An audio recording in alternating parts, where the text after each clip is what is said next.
Good morning, everybody. Welcome in to It's a Wrap Sports Network with your boy, Pat Bernard.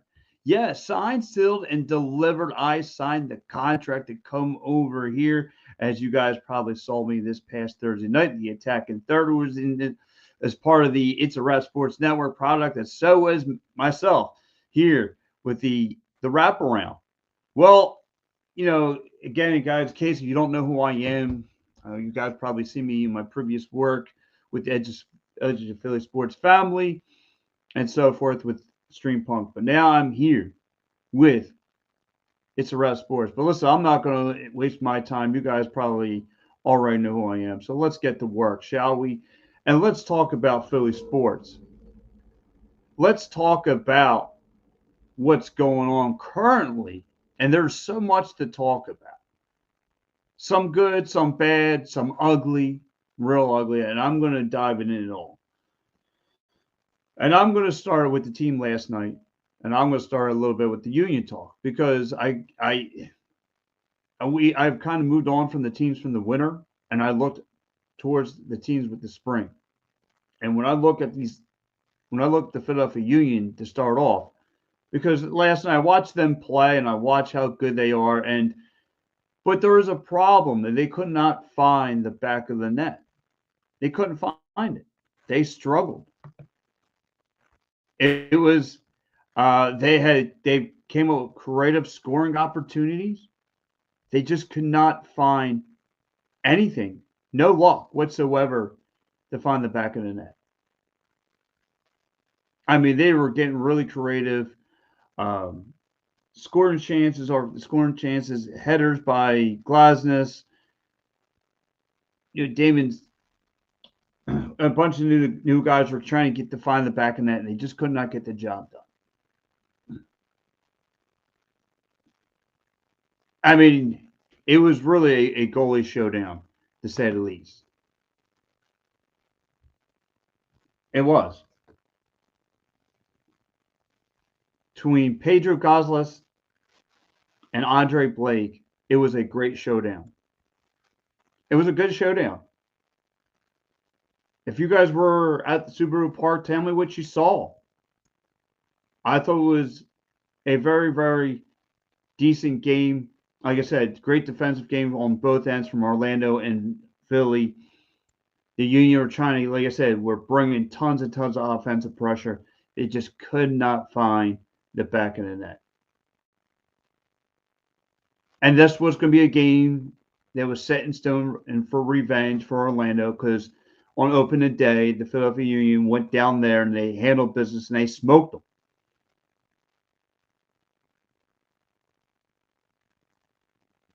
But again,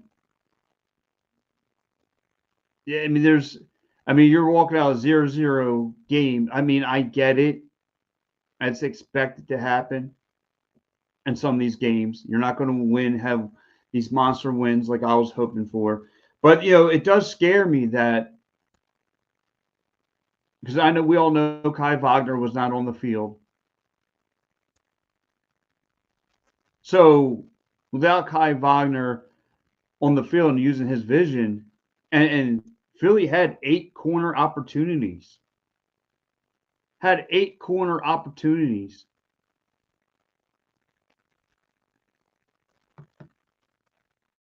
To get things rocking and rolling. And they didn't. They didn't get, they just couldn't find the back of the net. Like I said, Pedro Glazes played very, very good. He played very well. He stopped every scoring opportunity that the Philadelphia Union were trying to come up with.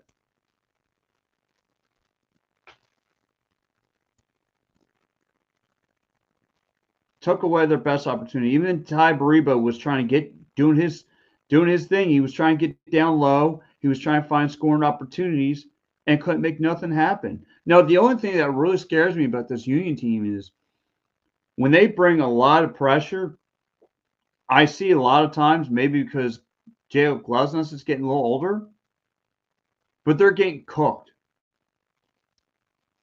And I see a lot of times the opposition off the, with the odd man rush, heading the opposite direction.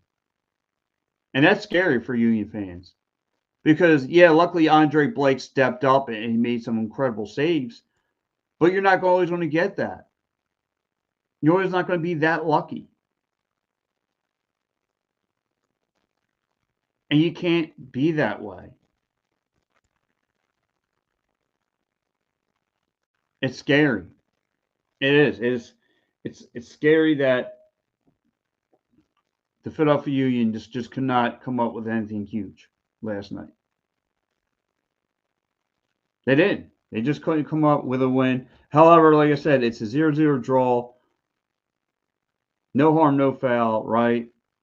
I'll take it. It's better than a loss. So this team is now 4-2-1, sitting at the 3rd seed in the Eastern Conference, behind Miami, behind Columbus.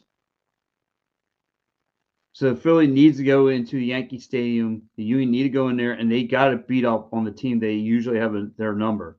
They usually handle NYCFC pretty easy. You got to look out for Orlando Martinez, Alfredo Fernandez. Got to look out for those guys. Those guys are speedsters. They'll find the back of the net, but the Union have to step up here.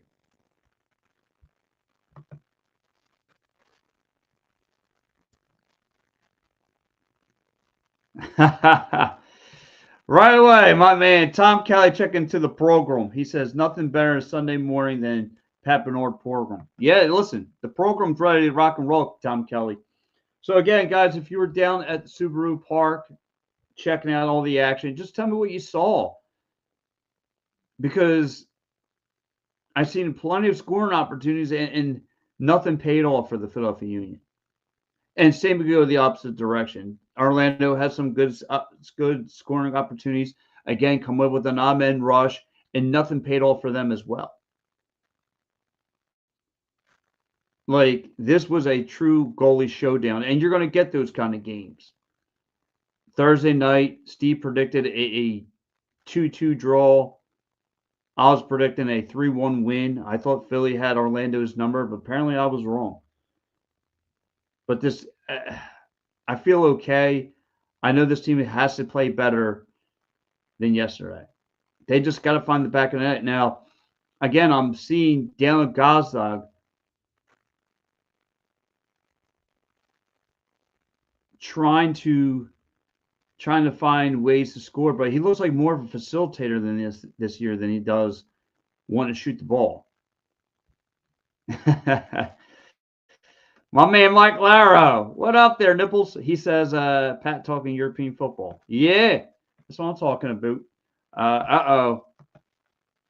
And here goes Mike. Yo, Mike Peppernick, what's up, dog? Thanks for checking me out. What's up, buddy? So anyway, like I said, the Philadelphia Union, again, walking out of Subaru Park, this first draw of the year. I'm not mad. Again, Andre Blake stepped up, saved the game yesterday, the way he was just playing. He looked like an octopus, just making some incredible stops yesterday. Just being everywhere. And that's what I'm okay with that. I'm okay the way he played the game. But I need the offense to start clicking. And I get they were trying to get creative. Maybe it was just one of those nights where Orlando just did their homework on Philly and they knew where they want to go with the ball.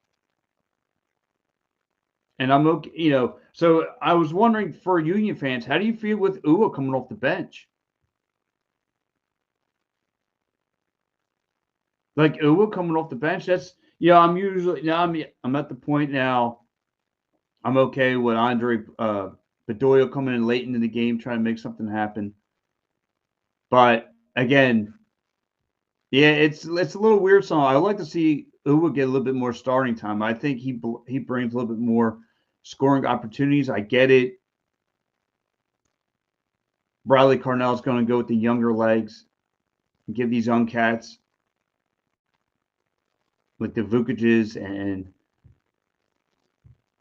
the Demontis a world song, but I like to see Mike Miguel Uwa be a starter. I think he's still the pairing with Miguel Uwa, Daniel Gazdag,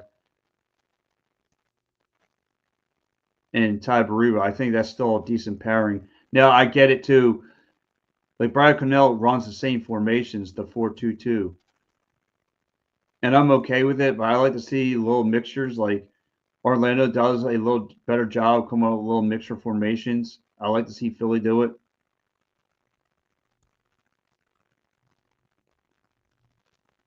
But anyway, listen, a lot. It's not a loss. It wasn't an exciting game if you were down there. Again, it's 0-0. This was a great goaltending matchup for both ends, and that's what you got yesterday. But like I said, next week they have to answer the bell. They have to start winning and get back into the win column. I thought definitely this was going to be a win game for sure, but I could see them winning. Now, if they lose next week, now we're pulling hairs. Now I might be hitting the panic button, even though it's only a quarter way in. But I've seen good. It's weird because I've seen the opposite happen, right? I've seen a slow start from the Eagles, and they emerged to become Super Bowl champions. But again, there's still not a great identity yet on this Union team.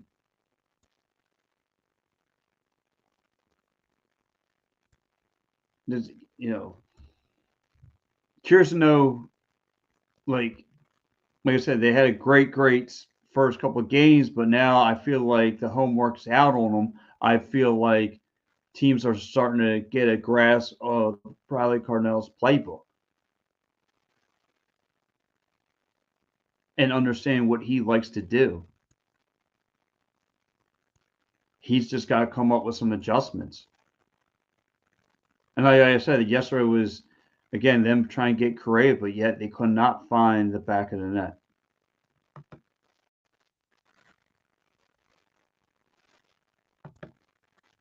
They couldn't find the back of the net yesterday.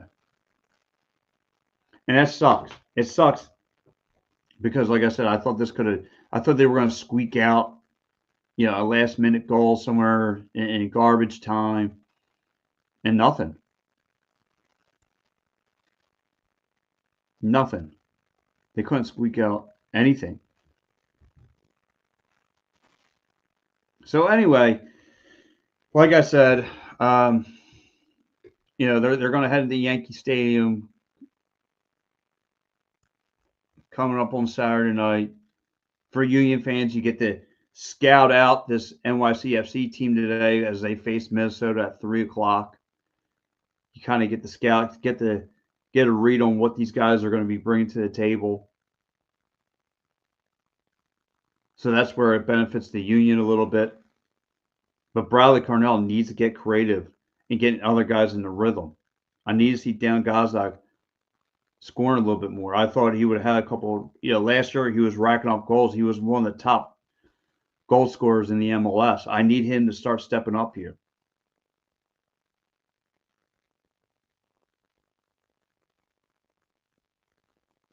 I'd like to see him perform a little bit better than he has been. But like I said, last night was a great goaltending matchup between Pedro Gillespie and Andre Blake. Andre Blake's why the Philadelphia Union played, were in this game, obviously. Like I said, the scary part is when I see the Union team just they go all in, and I've seen a lot of times in a couple opportunities last night. I saw a couple times where Glesnes was getting burnt even in one-on-one situations. He's just getting cooked by these young guys, and that's scary because that leaves Andre Blake on an island by himself. And some of the better teams are going to find the back of the net. You saw it last week, right?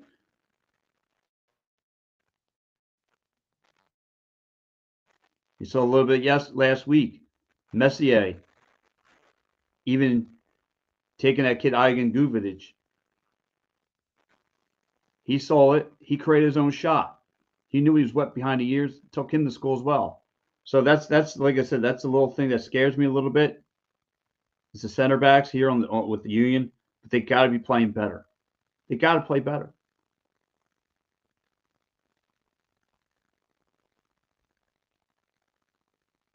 So the offense needs to start answering the bell. So in the last 2 games, they've only have 1 goal to show for it, and that's not good enough.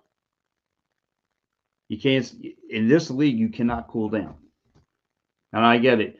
There's a long summer of soccer still to come. We're just getting through the mid of spring, but there's a long stretch of summer of soccer. So who knows? Next week they could go back. They could head up to New York. They usually have NYCFC's number, and they could do a number on that team. But they got to bring their A game to do that. They got to handle business up there. You can't expect Andre Blake to bail you out every game. So, again, unfortunately, couldn't get anything going. But look, I'm going to shift gears because there is another team I need to talk about. Another team that's part of this spring fun. Well, listen, Friday night,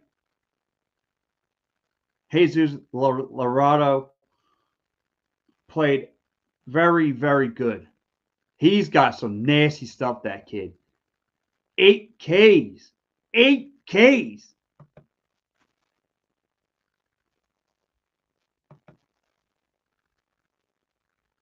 Morning, Dave. He says, morning, Gobbler. How about it? How about the Phils? On Friday, we're looking good. But yesterday, one thing about me, if people that know me, Friday I felt great about this team. Yeah, I go to the moon, but yesterday brought me to reality of something. My man Mike Fuji says, good morning, Pat, and the folks checking in. Thank you, sir. Yesterday, I got to ask the fans. Now, I get it. The fact that the offense was ice cold yesterday. I understand that. But again, is it too early to question Aaron Nola's game pressure? Because when the heat is on with this guy, and yesterday he threw out some clunkers yesterday, right? Equal Hernandez goes yard on him, then Michael Cafredo goes yard on him. Now, like I said, he didn't have his curveballs were gimmies. His knuckle curveballs were gimmies for the opposition. Max Muncy went 3 for 4 yesterday.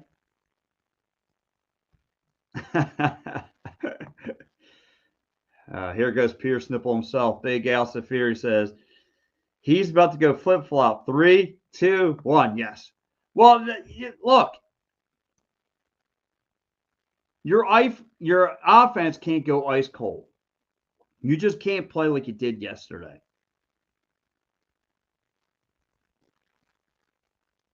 I mean, yesterday was disgusting from this offense. Nick Castellanos goes 0 for 3. Max Kepler goes 0 for 4. I mean, they only had 4 hits in this game. And the 2 other hits didn't come till later.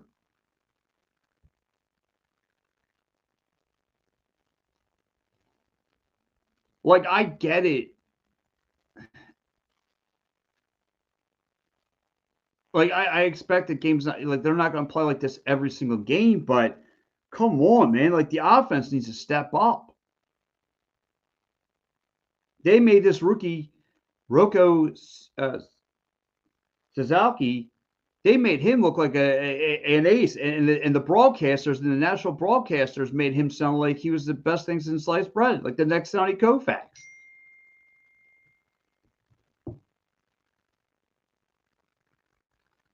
I mean, really. I mean, he only had 4 Ks, but Aaron Nola yesterday. Aaron Nola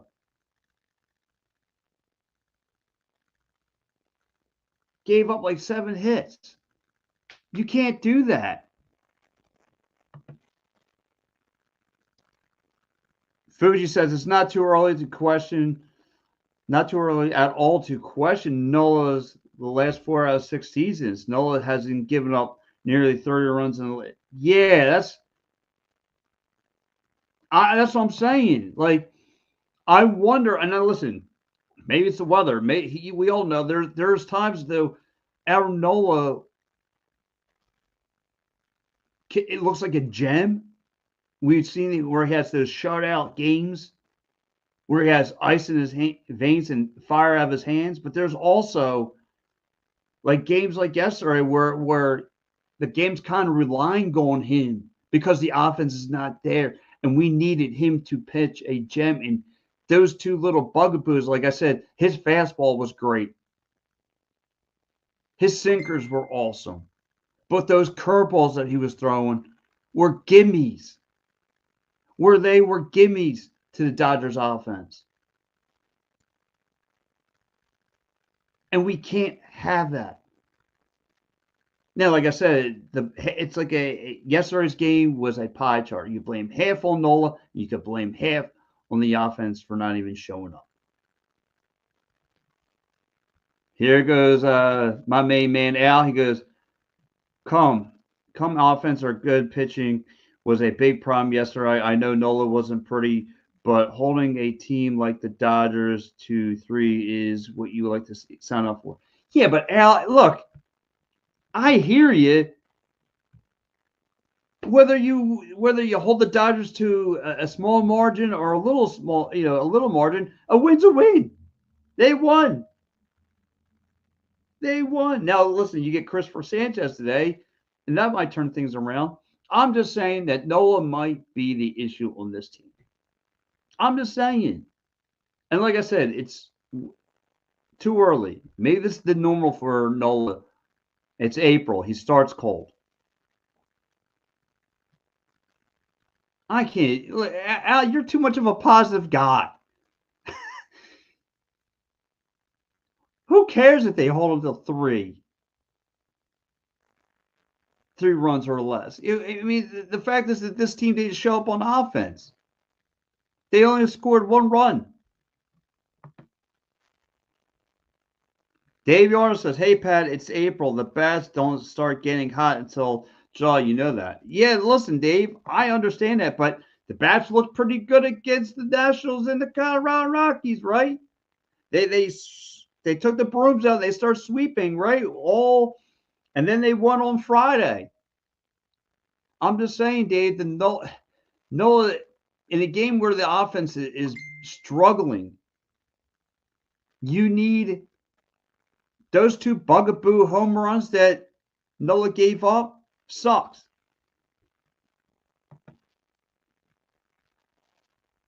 Nola's home run problems are nothing new. This is the Nola that we've always known. Yeah, and you're right, Al. This is the Nola that we know. Look, he's a roller coaster ride. He's an emotional roller coaster ride. He is going to take you through leaps and valleys.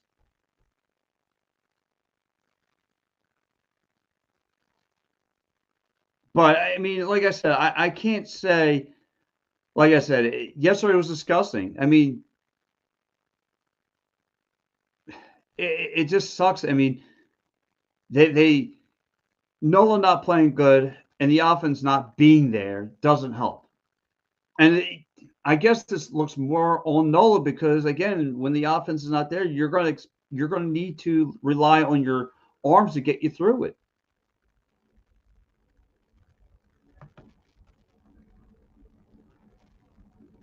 Al says, exactly. Yesterday's game was more cold offense and getting pitching from the Dodgers, not our pitching. Yeah, you gotta put the pie chart on half or more so. I would say 75% on the pitching, Al. 75 of the blame's got to go on the pitching, and it's got to go to Nola. Him giving out 2 cookies yesterday didn't help.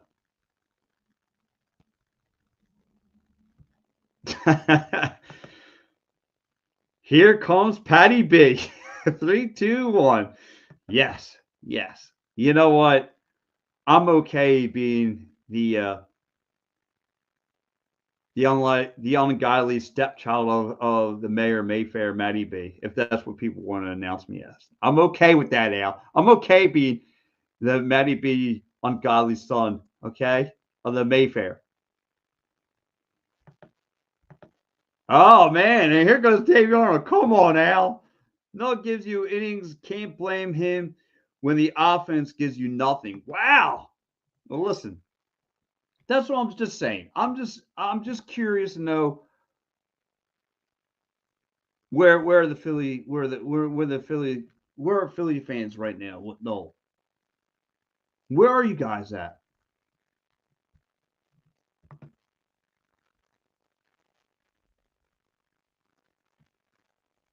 Because like I said, yesterday is scary. Now, like I said, the rest of the week I'm okay with. But man, when Nola gets into that rhythm, it's a snowball effect with that guy, right? Like look at last week.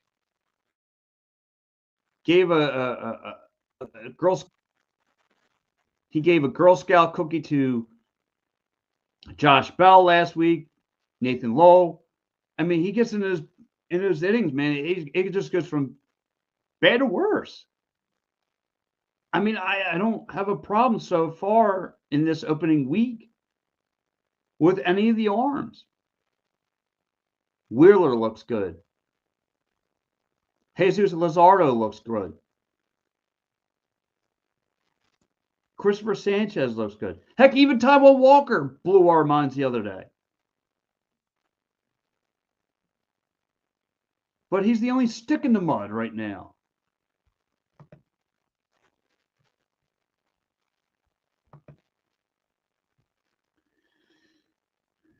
3 runs against the defending MLB champs is good for pitching. Scoring 1 run and only 4 hits is the problem. Yes. Yeah, but Al, I can't. You want to master? I can't wait to master debate with you, but this is the problem, Al. The problem is that the Phillies, like I said, Nola. I got to put the blame though on Nola yesterday, Al, because the arm. Yes, the bats were not there. I get that. The bats were not there. Only 1 run is not going to get you where you need to go. But how did he get those 3 runs? Because guys like Nola giving out Girl Scout cookies across the plate with the world champions at that are going to deliver free souvenirs to the Phillies crowd. You can't do that.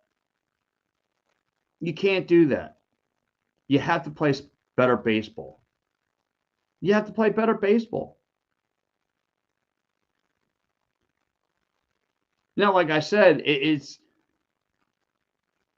been a good week for the Phils, right? They sweep the Colorado Rockies. We see good signs from Taiwan Walker that blew everybody's mind. Right? It's been a decent week. They take 1 away from the world champions. They lose yesterday. But we need to see what happens today. And if they do win today, what does that tell you? I mean, I know it's early. Look, it's only week 1. It's only week 1, but if they can win today, I'll feel a lot better with the Phils.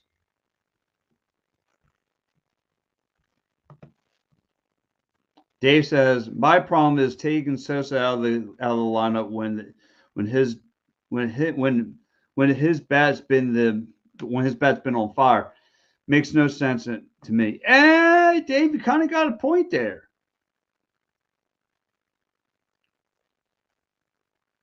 Dave, you got a point. His bats has been great. I like Nola's. I mean, I like Sosa's bat, and he's been playing with house money.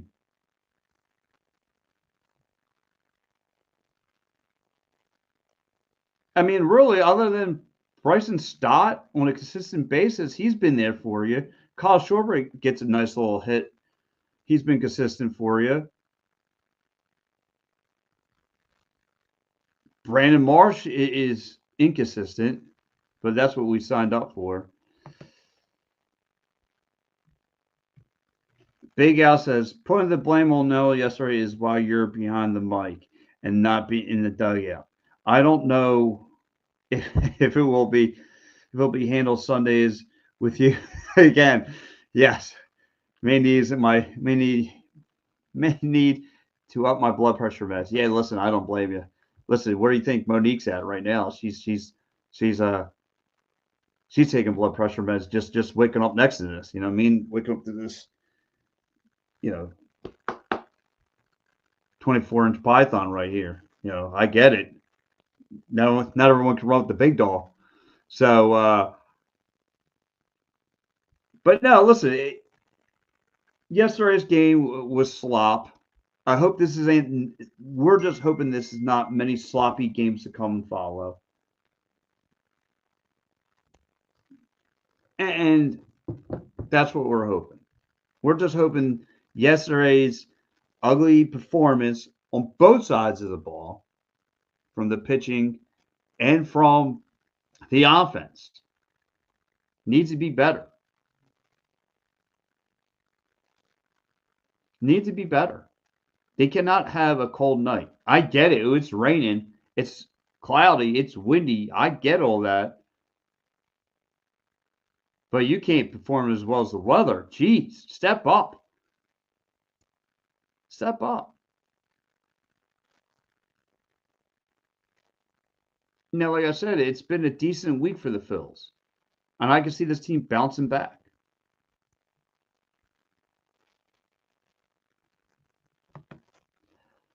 The Phillies are reverting back to swinging at every first pitch yesterday. Yeah, Mike Peppernick thinks I agree with you.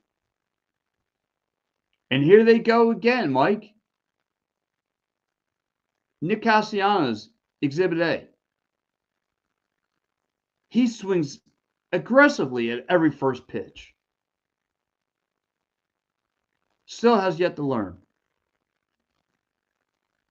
Now, there's been some games where he's, taking the pitch counts, but most of the time he's been aggressive. Swinging at first pitches. And you can't be that way.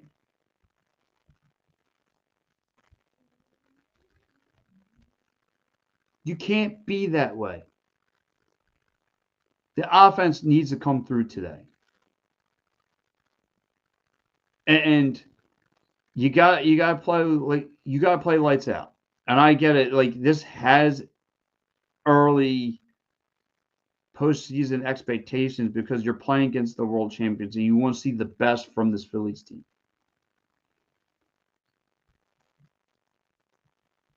But like I said, I need this team to step up. But yesterday's loss, I'm sorry. I got to blame that on Nola more than the offense.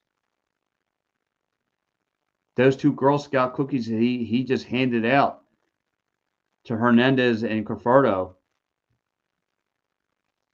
You can't do that. You can't do that. And Max Muncy just he's in Nola's head. He owns real estate in his head.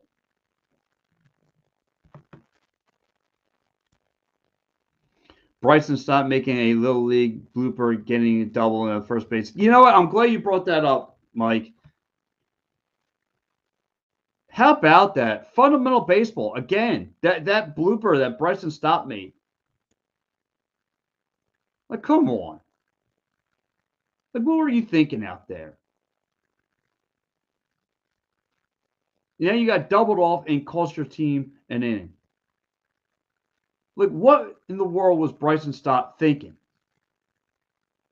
He should have known better. That's fundamental. That's Little League baseball.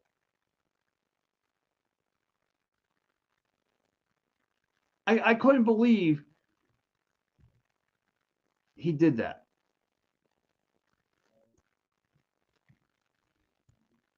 You got to play better. You got to play smarter. You can't make those kind of bloopers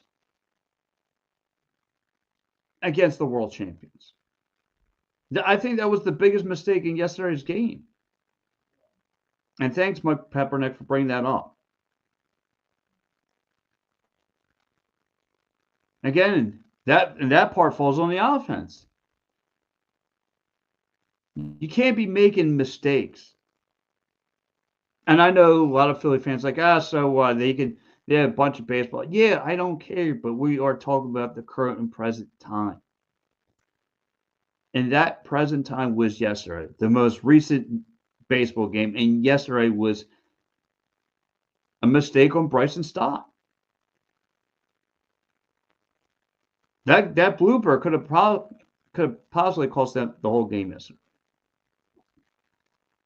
But like I said, my original question to the Philly fans is it too early to question Aaron Nolan's game pressure? Because we know when he's under pressure sometimes, man, chokes it up. He chokes it up. In these tight game situations, and you know he's bound to muff it up.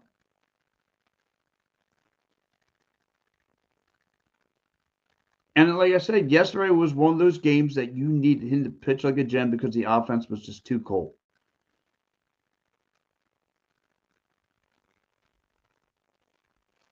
And he caused it. Him. And then, like I said, to me, it's a 50-50. Because I want to blame him, but I also want to blame the offense. Just wasn't there. And like Mike Peppernick Jr. just said, that blooper that he made was horrible.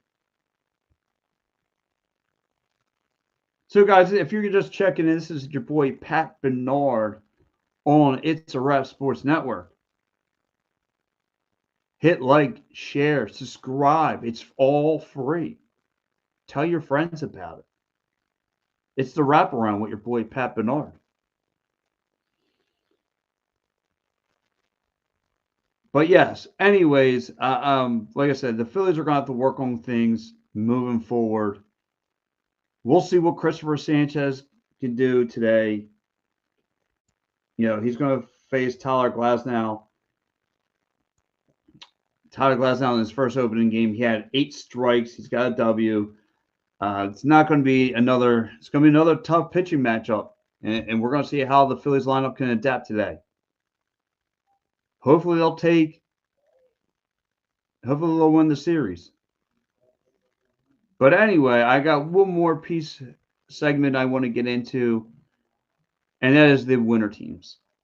And if you haven't checked me out yet, this is, I want to talk about the winter teams and how can we move them forward? How can we move? Because yesterday, I know not a lot of people watched or cared, but I watched the Philadelphia Wings because I'm a beat reporter for them. And I realized they didn't have their best player on the field. And I realized a goalie change that kind of set the fire for that team. And they look like what they were supposed to look like on paper. Dominant on the offense. And they played very well yesterday. And they won. First time in 10 weeks, they won. So kind of like puts things in my mind with the other two, right? With the Sixers and Flyers and how there's going to be no playoffs at the Wells Fargo Center. And it sucks. Because I don't know the true direction of the Flyers. I don't know. What are they planning on doing? They don't, a couple weeks back, I hear Danny Barrera, a good friend of mine, asked him in the press room saying, when can we expect the Philadelphia Flyers to start adding? And he says, I don't know. I know they're going to give you that rash flyer sheep answer with all the flyer sheep want to hear 2 to 3 years, and then all the flyer sheep go bah okay whatever you say, Danny Briere. Then I look at the other winter team, and the one that's most really disappointing are the 76ers. Right, I'm watching the game last night. Quentin Grimes dropping 28 points, Lonnie Walker dropping 18 off the bench, and I'm like, I'm sitting there defeated. I'm sitting there defeated, and I'm just saying to myself, what a because they had what championship after expirations written all over them. They thought they were going to have a big year, and still nothing. You got nothing. You're eliminated from the playoffs. And I just want to know what is the direction and how can the winter teams move forward? Like, I'm going to start with the 76ers. Like, and Mike Lauro, I will say, has been calling trade for like 3 years straight for to get rid of Embiid. And everybody thought he was nuts, thought he was ready to come out of the cuckoo bed nest. But they thought Mike was talking, go for this. Thanks, Ricky. They thought Mike was talking crazy. And Mike was right all along. Like, I feel like Joel Embiid's best days are behind him. He can't give you more than 30 games. Heck, I don't know if he can give you more than 25. He can't play back to back. Daryl Morey still thinks his team's a championship team. He's lost in his own mind for saying that. But I guess you have to say it, right? Try and keep 76ers fans positive. But the 76ers fans, basketball fans in this town are smart. And they understand that Joel Embiid's not the same guy he was. And you could have 3,000 knee operations on this guy. He's not going to be the same basketball player. And it sucks. Because skill-wise, he might be the top 5 Sixer I've seen of all time. But again, it goes through the emotions with me.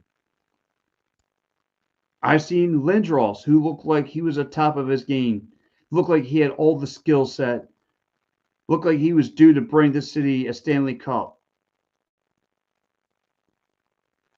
But I also saw him get taken out after that Scott Stevens headshot. And he was never the same guy. I got his jersey.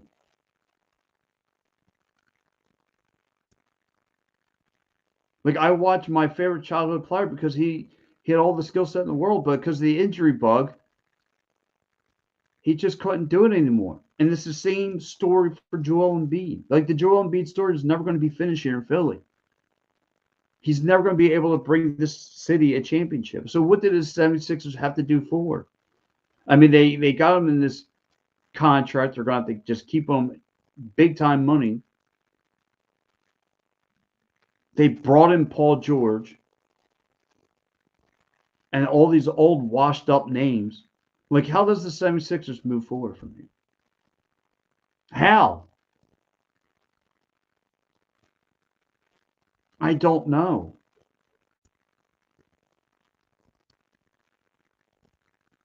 Like, I need to see the 76ers makes like I think between them and the Flyers,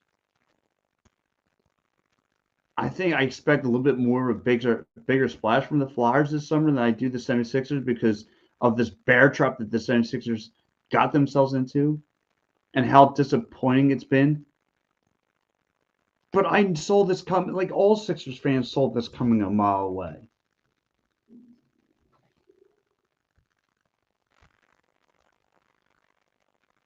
We did. We saw it coming a mile away. And you got a Flyers team that has no direction at all. And I expect big things from Danny Barrera. I don't want to hear that we're 2, 3 years every 2, 3 years. Like, I don't think this team ever has a direction. Like last night, right? You watch over the weekend. Ovi tying Gretzky's record last night. Sid the Kid put up a hat trick. Like, I get it. The Penguins are not going anywhere, but still. Like, what do we have? What do we have with these winter teams? We have nothing.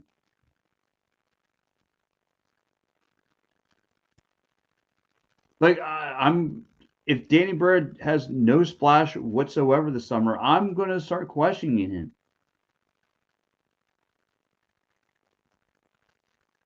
You have to. I don't know if he knows how to build a team. And where's Keith Jones through all this? I mean, I get it. Danny Barrera's the general manager. Danny Barrera should be answering the bell for all the mislaps here. But I want to know what Keith Jones is thinking. Yeah, rebuild. Yeah, rebuild. That's like their security blanket to the Flyer sheep.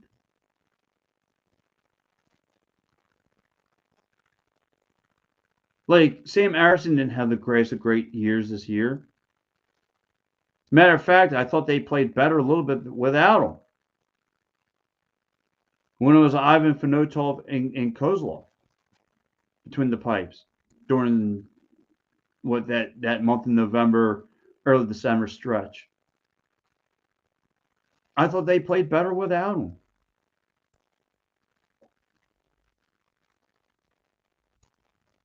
And now they moved on from John Tortorella, and now Mitchkov decides he wants to go off. Are you kidding me? Are you kidding me? Is that the way you're going to give the big FU to your head coach, your former head coach? Like, I need this team to play better.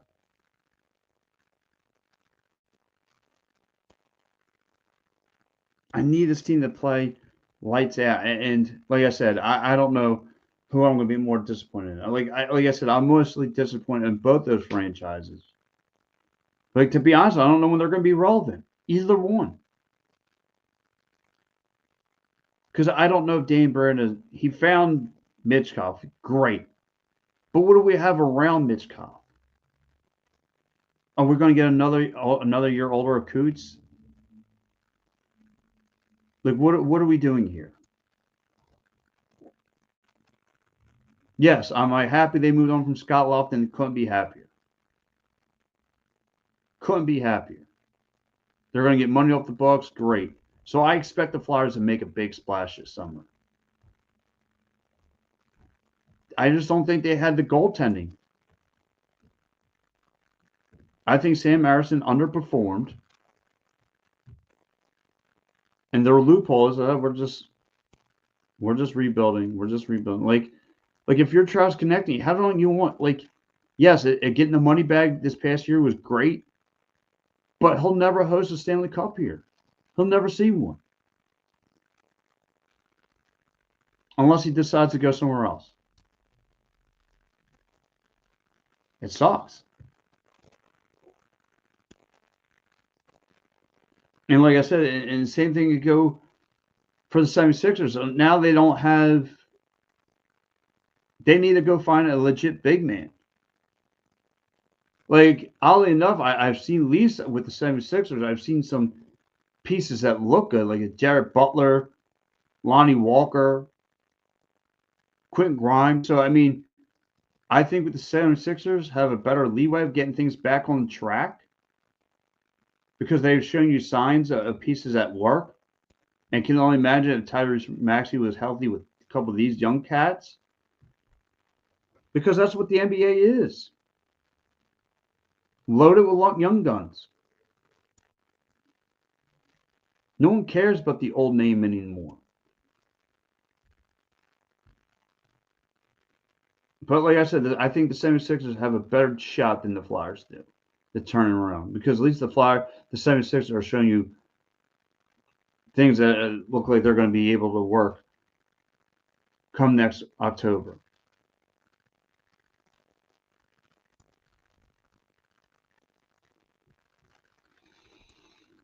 So, and again, guys, it just sucks. It just sucks that these two winter teams just have no direction, none. But the 76ers could get it right because they see pieces that are working. And now, like I said, it depends what they want to bring in the draft. If the Sixers need to get themselves a big man, And if Wink fans, if you're checking in, I know I'll be on all across all the time tonight. And it sucks because if the Wings lose, it doesn't mean nothing because probably a lot of Wings fans are probably saying, "Yeah, the Wings just tank it." It wouldn't matter because they gave their first overall pick to Toronto. So the more they lose, the more it's just going to benefit Toronto.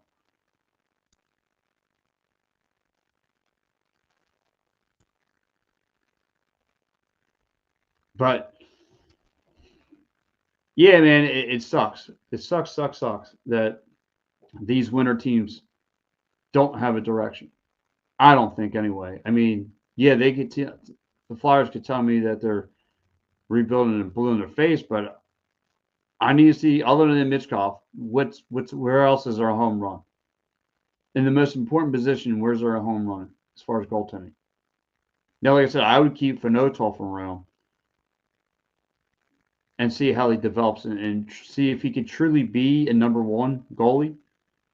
But that's going to take time. To me, I think this was the make it or break it year for Sam Harrison. Not have to worry about because, like I said, that last year when Carl Hart was here, it was a challenge to see who wanted to be. That was really the 1-1A punch for you. Now, like I said, this year I think this was all on Sam Harrison. Sam Harrison was dealing with some injuries, and they relied heavily on him to be that true number one goaltender. And nothing panned out. So, like I said, we'll see what happens moving forward. I mean, they lost me. Both teams lost me.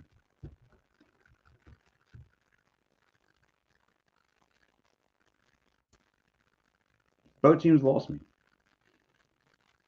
It sucks because, like I said, I just feel like I just seen with the 76ers. I don't know how can it turn up from here. Like I said, they've shown you pieces that can work for the fall, and maybe they give a couple of those guys like the Jarrett Butlers, the Quentin Grimes, like you said, you can mix some stuff in, but they need a big man, and that's where they're weak. That's where a lot of these teams are looking for the mismatches down low. Down low.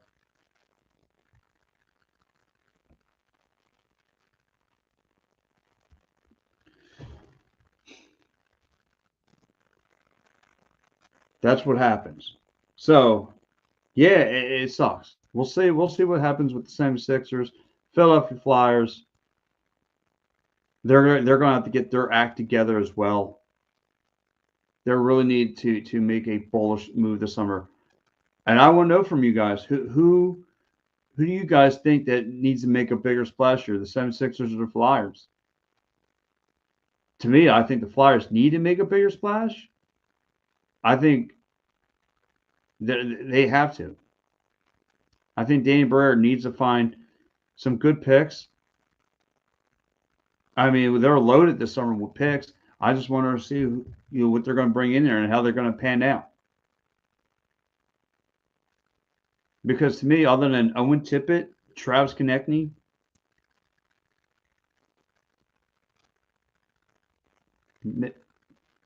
Mitchkov, I mean, those are three pieces so far I would stick with. But you need goaltending. And like I said, Fanotov played better. I think he's going to be able to grow and mature in this league. I mean, he can put that 6'7" body work and use it. I think that's where they could pan out, but I still like to see them get another goaltender in here.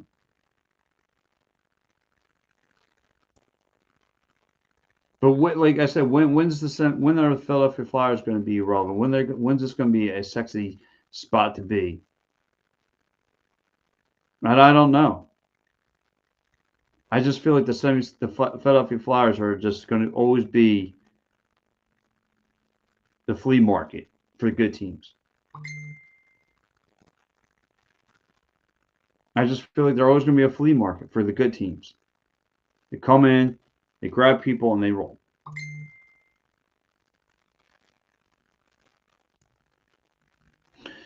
So anyway, guys, I'm going to get ready to wrap up the show here. But guys, like I said, Philadelphia Phillies at 1 o'clock today.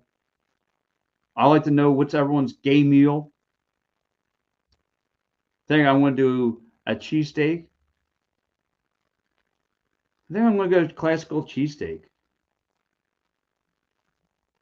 And I'm a whiz guy. I love whiz cheese. I know it sounds like I'm a freak, but I love whiz cheese. And I want to know, what's your meal of the day? Tell the gobbler.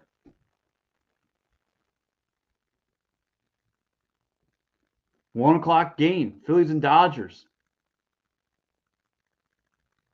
We'll have to see. But yeah, anyway, guys, listen, I want to thank everybody who's checked in with me right here on It's a Wrap Sports, my new home. This is the Wraparound. I'm going to be filling this in for the entire month. But guys, I want you to fill in. Check it out. Subscribe. Tell your friends about us. We are a growing entity.